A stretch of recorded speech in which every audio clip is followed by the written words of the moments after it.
to Wrestle Capsule. My name is B, and this is a channel where you're going to be getting your dose of pro wrestling talk. We are going to talk about the Royal Rumble. Maybe this was a bad decision on creative part. I don't know. Papa H, I don't know. But putting the best match at the beginning of the show, the Women's Royal Rumble match was top tier, okay? There was multiple surprises, and there was just so much that went into the Women's Royal Rumble match itself that it just set such a high bar that the other three matches just could not measure up. But let's first things first, before I get into all that, let me just talk about the elephant in the room, y'all.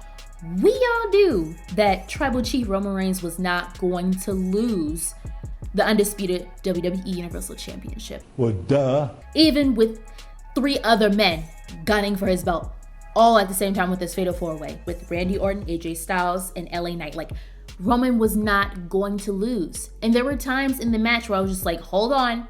Y'all playing with my emotions. I know not when y'all gonna win this.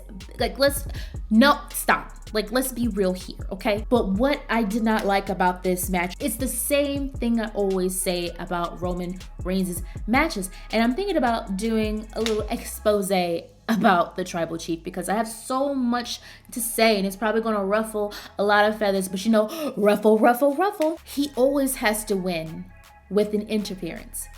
Always. Like, always, without fail. It's like he can never get the job done by himself. Now, people might argue, he's the Tribal Chief, he don't need to do anything. And I'm just like, you are the undisputed WWE Universal Champion. You have been championed for eons, over 3 years, okay? Put some work in, okay? I knew what the outcome was, and the interferences, it's just so played out. It really is. I'm over it. And when a match is predictable and an ending is predictable, I lose interest. I'm just like, why am I watching this? What is this for? If I really take a step back, I'm reminded, I just said a little bit ago that we knew that Roman Reigns was not losing his championship at Royal Rumble. He was going to retain. And honestly, that match, it made sense. It served its purpose. Even with all that adversity against the Tribal Chief, he was still able to retain his championship because of the other members of the bloodline. Like, it made sense. If it was any other way, it would throw me off. If it was any other way, it would be weird and it would sire you, and they would be like, okay, what is WrestleMania for then?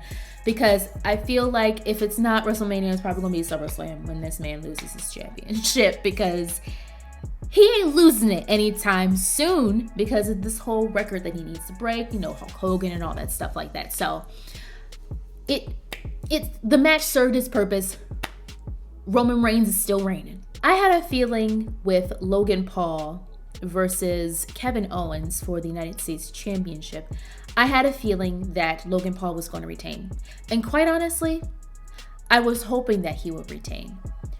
Kevin Owens, though he has been a great champion in the past, regardless of what championship he has, I felt like for anything, this was going to be Logan Paul's night. Now, how it went down, how the match ended, I was not expecting for Kevin Owens to get disqualified for having, you know, the brass knuckles, and the referee actually see it. Usually referees they be missing out on stuff. Like, they just don't be paying attention. They just like they don't see no foolishness going out beyond their, you know, vision of what's going on with the pin.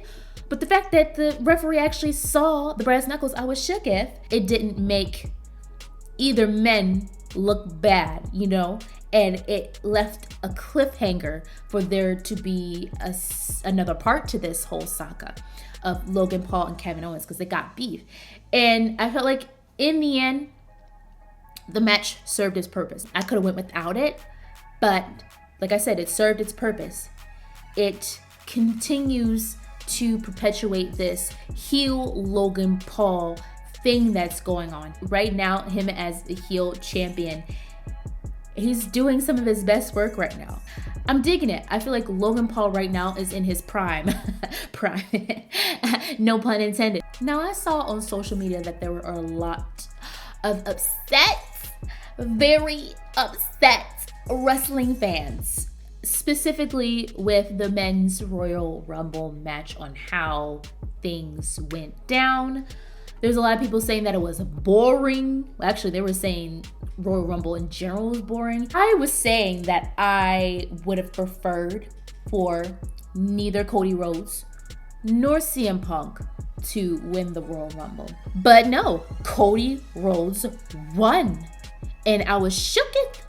And I'm just like, wow, he really did do it. Like, he did it for the second time. I was disappointed. But then, of course, like I always do, y'all, I got to take a step back as a wrestling fan and really see the bigger picture. And like I've said before, I feel like a lot of times wrestling fans have such tunnel vision. They don't see the bigger picture. They just want what they want, and they want it right now, and they do not take a step back to see how does this affect the story overall. Now, when I take a step back to see how it really affects it, Cody Rhodes needed to win this Royal Rumble for the second time. I mean, let us not forget what happened with WrestleMania 39, okay? There's a lot of people pissed off with that. So it just takes me right back to what I was saying before. Like, you cannot please every wrestling fan. There's always going to be something that they don't like. If this man would have lost and CM Punk would have got it, there would have been people, why are you giving it to CM Punk? Let it. You can't please everyone. But like I said, Cody needed to win this, not only because he needs to finish the story, but because of where he was. Now, I had to do some research on this. Royal Rumble took place in Dusty Rhodes' country. Championship Wrestling from Florida, Professional Wrestling Federation. Hello, Dusty Rhodes, it's all over that. And let us not forget what finishing the story actually means to Cody. It has everything to do with his father and the legacy, and Cody wanting to get the undisputed WWE Universal Championship from Roman Reigns. It would not make sense for Cody to go for another championship. Okay, we're not doing the whole thing Vince used to do all the time where, you lose a major match, a championship match, you were going after the belt, you lost, let me just move on to something else. I don't want that belt again. Like, no, he still wants the belt. He still wants to finish the story. I mean, for Pete's sake, Cody is on the 2K24 cover, okay? Like, I just had tunnel vision initially going into Royal Rumble because of what I said before. I didn't want Cody nor Punk to win. I just wanted them to go to WrestleMania, but that is not finishing the story. Finishing the story is facing Roman Reigns for the championship. But my question is, how in the red, white, and blue is WWE going to work The Rock into the equation with Cody Rhodes winning this Royal Rumble and him obviously going to choose Roman Reigns to redo WrestleMania 39 at WrestleMania 40? How is all of this going to come together? Like, the cents aren't making dollars and cents for me. The men's Royal Rumble match itself, less pops, yes. It was a lot focused on, the talent that's there now. It was nice to see, people like Carmelo Hayes in it. I'm glad Sami Zayn's back. It was great to see Andrade finally back in WWE. He said bye, Tony, and he came back. He'd been wanting out for a while, okay? He been waiting. He'd been waiting for the contract to expire. The women's match was way more top tier, but the men's match, like I said, it did serve its purpose, and it did have many storylines being dealt with, like within the match. You had Bobby Lashley and Karrion facing off. You had Ludwig and Kofi Kingston facing off, and then you have Andrade and Santos Escobar, and then Carlito in that thing. You wonder what's going on with that and that dynamic. Like, I'm not saying all of them, but Carmelo Hayes and Austin Theory, like, there was storylines and feuds within the Royal Rumble, which is how you're supposed to do it. I forgot to mention this, but I'm going to need Jimmy and Jey Uso to run it back with a one-on-one at some point, because with those two coming out at the beginning of the Royal Rumble, oh my gosh, that was I can't even get my words together. To see brother to brother go at each other, I was so here for it. I want to see if that's gonna come up again in the future, in a future premium live event. And just throw in Solo Sikoa and make it a triple threat or something like that. But who knows what WWE is going to do with that. But that was a really good tease, because now I'm like, okay, are we really going to get Jey versus Jimmy? Are we about to have some twins feud, brother versus brother? Like, are we going to get it? When we going to get it? How they going to do it? Especially since both of these men are on two different brands. How we finna do it? When I heard Naomi's entrance music go off, I was in denial. And then I saw her, and I don't know, I just started crying. I was legit crying. Yes, it was pathetic. And I couldn't understand all this emotion. But oh my gosh, I didn't realize how much I missed Naomi being in WWE until she wasn't there, and then she came back. Like, y'all already know, I don't really follow wrestling news like that, because it just ruins the enjoyment of watching the product for me. But in some cases, I have no choice but to read stuff, because it's like in your face. But I didn't know that Naomi was going to come back to WWE. I really didn't. And I was just so excited. You guys, if you guys have been with me from the get-go, if you watched a lot of my videos, you know that I did a episode on Sasha Banks and Naomi leaving WWE and what I thought about it, my opinions. If you guys want to check it out, I'm going to link it here. But Naomi is just such a talented superstar. And even though she was the knockout champion at Impact and she made some moves there, it was just nice to see her come home. But what even got me more was when Jordynne Grace from Impact, she's the current knockout champion in Impact, TNA Impact. Oh, there was a forbidden door, and then that forbidden door just got shattered for me. WWE moving forward is trying to no longer have that sort of forbidden door thing that for the longest time Vince has had. No other, in Vince's mind, like no other company existed except WWE. That's just how the way I would see what he would do with the product when he was in the seat. But now WWE is a very different company. Like TKO, Endeavor, like there's a new regime going on. And the fact that now WWE is introducing this new idea of actually partnering once in a while with other wrestling companies, this is huge. We know AEW for doing this all the time, and I never thought I would see the day. And granted, we did have Mickie James be in a Royal Rumble at one point, and that was when she was the knockout champion. But let's not forget, Mickie James was in WWE. Like, she was a superstar there.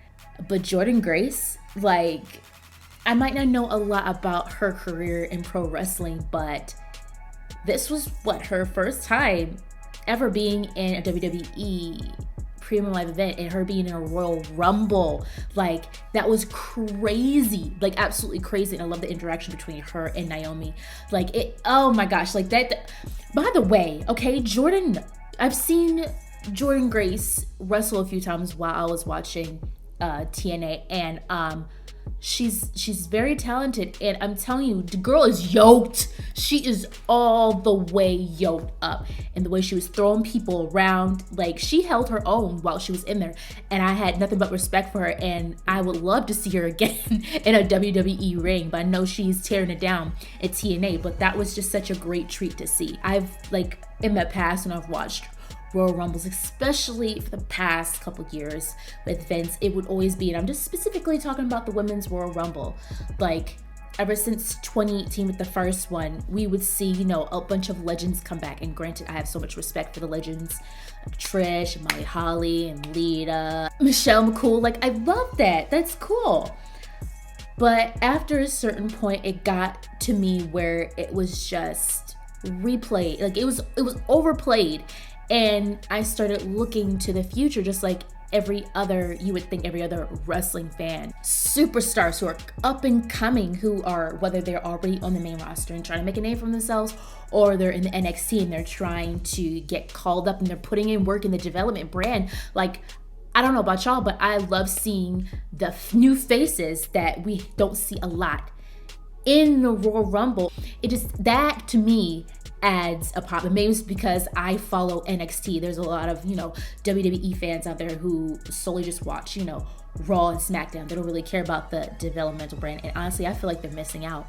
But what was cool about this Women's Royal Rumble? Well, there's a lot of things that were cool about it. But there wasn't a lot of NXT, like current NXT wrestlers on there. Like, we had, you know, Roxanne Perez, we had Tiffany Stratton, which was really cool. But like, basically everyone else, because I'm looking at the list right now, basically everyone else was either, you know, a WWE main roster wrestler or from TNA. Like, and I liked that Triple H decided to do that, because got plenty of women to fill up this Royal Rumble match. Like, it wasn't going to be like a scratching of the head. Like, there was plenty of talent to use. And to kind of go back to what I was saying before, like with making a good Royal Rumble, you got the occasional surprises, the anticipated surprises, aka, you know, Jade Cargill. We'll talk about that. Liv Morgan coming back. Oh, I've been missing this girl so much. I saw some stuff on social media where people were just like, that's who you bring out for Up by 30. And I'm just like, she's been away for a while. Like, the people who talk crap, like, you can't, I've realized in my 6 going on 7 years and beyond of being a true wrestling fan, watching the product each week, I've come to realize that you can never please fans all the way. There's always going to be something that they are not satisfied with. She was so close, but she didn't win, just like last year when Rhea Ripley threw her out. And seeing this for the second time indicates that they're going to do something with Liv Morgan, and I'm so looking forward to it, because I need me some extreme Liv. We need to bring it back. If she doesn't have a chip on her shoulder right now, I don't know when she's going to have one, because I know I'd be wrapped. This I came in 30. A lot of times when you are number 30 in a Royal Rumble, you have the biggest advantage, and the girl still got thrown out. The possibilities, like when it comes to Jade Cargill, first and foremost, I feel like she did a good job. Her interactions with people like Bianca Belair. I loved her interactions with Bayley, Nia Jax. They are seriously going to need to run it back with a one-on-one. Take my money. And honestly, I can definitely see a difference in the way that she was wrestling in this Royal Rumble alone compared to her work in AEW when she was TBS champion. Sorry, not sorry. I was not expecting Bayley to win the Royal Rumble. It made sense to me. And the reason why is because if you look at all 30 women that Creative put in this Royal Rumble, from freaking Natalya all the way down to Liv Morgan, think about all those women in between. Think about the storylines that are going on with these women. Honestly, the biggest storyline out of all 30 women that was in this Royal Rumble was Damage Control. Whether we like Damage Control or not, her kind of being on the outs with Damage Control, trying to get a hold of it as their leader. Like, that is the biggest storyline that's going on right now. And for her to win, that really does propel that storyline forward. It's monumental for Bayley, because I've talked about this in my Bayley video. If you guys haven't checked it out, linking it up here. I've talked about how Bayley has taken a step back, and for this Damage Control group, it was really about Bayley kind of taking Dakota Kai Io Sky under her wing and just making sure that they get those opportunities that they didn't get before.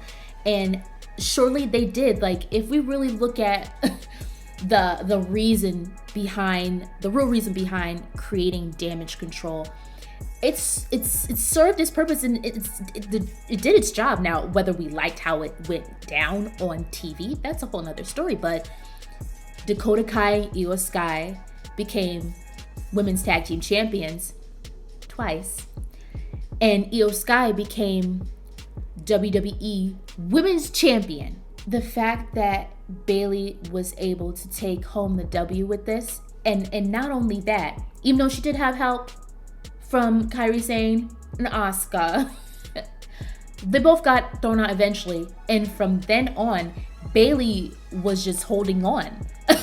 Bayley was working. Bayley made sure she stayed in that match and didn't get thrown out, and it was her who won the Royal Rumble, and now she's punched her ticket to WrestleMania. Like, that was her. She did that, and I'm happy about it. I really am. Now, there could have been other people who could have won, but honestly, I felt like Bayley winning makes the most sense, and I'm proud of her, and I really do hope she is going to get some gold soon. And I see this new confidence in her that I have not seen in a very, very long time, and I really feel like she's stepping into the Bayley that we once knew, the heel Bayley that we once knew. Io Sky has the WWE Women's Championship. Like, of course, she would obviously go after her stablemates championship. But her going against Rhea Ripley, like choosing Rhea Ripley to try to get the WWE Women's World Championship, I don't know how creative is going to spin that. And I don't doubt that they will, but I wonder how organic and how it's gonna feel, you know? Because I've said this a bunch of times, but I'm waiting for the breaking down of Damage Control. And I'm wondering how they're going to add that into the mix. Is Bayley eventually going to switch? Is something going to happen where the other stablemates and Damage Control are going to turn their back on Bayley? Is Bayley going to get so pissed off that she's going to like, bump Rhea, I'm going after you, Io. Since y'all want to do me dirty, I'm going after you. Because, I mean, we have the Kabuki Warrior. Like, everyone has gold, like, minus Dakota Kai. She's still, you know, hasn't been medically cleared to compete, but besides Dakota Kai, the Kabuki Warriors have the Women's Tag Team Championships. Oh my gosh, happy about that. Even though Katana Chance and Kaden Carter did a good job defending their championships, it's just the icing on the cake.